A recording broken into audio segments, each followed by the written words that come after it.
Y a quelqu'un? Allez, c'est parti.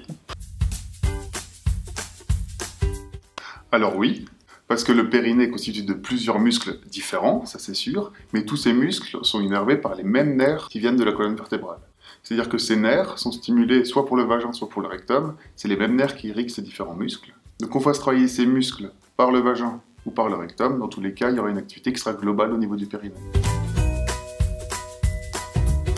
Alors en tant que kiné, je connais toutes les techniques, mais le biofeedback, c'est la seule technique qui te permet de voir en temps réel l'activité que tu fais avec ton périnée. C'est-à-dire que l'électrostimulation, c'est un courant électrique qui va venir stimuler le périnée, mais ça va être un courant électrique expérimental, c'est-à-dire que le périnée va se contracter sans qu'il y ait une volonté de la patiente. L'avantage du biofeedback, c'est qu'on va mesurer en temps réel l'activité que fait la patiente, et du coup en temps réel, elle verra sur son téléphone ou sur mon ordinateur l'activité volontaire de contraction de son périnée. Donc je peux conseiller quand même à la patiente de consulter un kinésithérapeute ou une sage-femme, ou éventuellement certains médecins, qui pratiquent la rééducation du périnée. Ces professionnels vont faire un bilan périnéal et vont faire ce qu'on appelle une éducation thérapeutique, c'est-à-dire qu'ils vont lui apprendre où est le périnée, à quoi il sert, et surtout à différencier le périnée des autres muscles qui peuvent perturber la contraction. Et c'est important de différencier le périnée des abdos ou des adducteurs ou des fessiers pour avoir une contraction isolée. À partir du moment où la rééducation a été bien conduite et que la patiente fait une bonne contraction, alors elle pourra utiliser la sonde EMI à domicile et ce sera efficace. Un stérilet et un anneau vaginal sont deux méthodes de contraception différentes. Le stérilet est dans l'utérus et l'anneau vaginal est dans le vagin. La sonde EMI, qui est une sonde de rééducation, est intravaginale. La sonde EMI vient dans le vagin pour capter les contractions du périnée. Le stérilet étant dans l'utérus et la sonde EMI dans le vagin, les deux dispositifs ne vont pas entrer en contact, donc il n'y a pas de problème à utiliser l'un avec l'autre. En revanche, sur l'anneau vaginal, qui est dans le vagin, on va le retirer, utiliser la sonde EMI et ensuite réinsérer l'anneau vaginal. Ce sera plus confortable.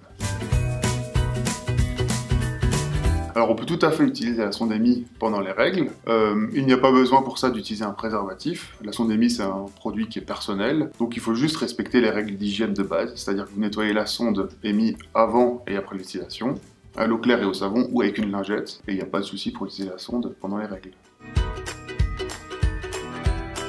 Donc généralement, on peut débuter la rééducation du périnée 6 à 8 semaines après l'accouchement, que l'accouchement ait lieu par voie basse ou par césarienne. Dans les deux cas, pendant 9 mois, le bébé a pesé sur le périnée, et le périnée aura de toute façon besoin d'être rééduqué. C'est indispensable de consulter un professionnel qui va au moins faire un bilan périnéal, voir si le périnée nécessite une rééducation. Et dans tous les cas, on commence par une éducation thérapeutique, où le professionnel explique où est le périnée, à quoi il sert. Il fait aussi la distinction entre le périnée et les autres muscles qui peuvent être contractés en même temps, qui ce serait délétère. Et à partir du moment où la patiente sait distinguer son périnée, par exemple des abdominaux ou des muscles fessiers, alors elle peut utiliser EMI en plus des rééducations chez le professionnel. EMI, ça peut être utilisé entre les séances, et dans ce cas, le kiné ou la sage-femme peut voir sa patiente une fois toutes les 2 semaines par exemple, faire un réel travail d'expert et d'éducation thérapeutique, et la patiente fait ses contractions périnéales avec EMI à domicile, ou alors EMI peut être utilisé à l'issue des prescriptions, à l'issue des séances, quand la prescription arrive au bout et que la patiente n'a plus de séance chez son praticien.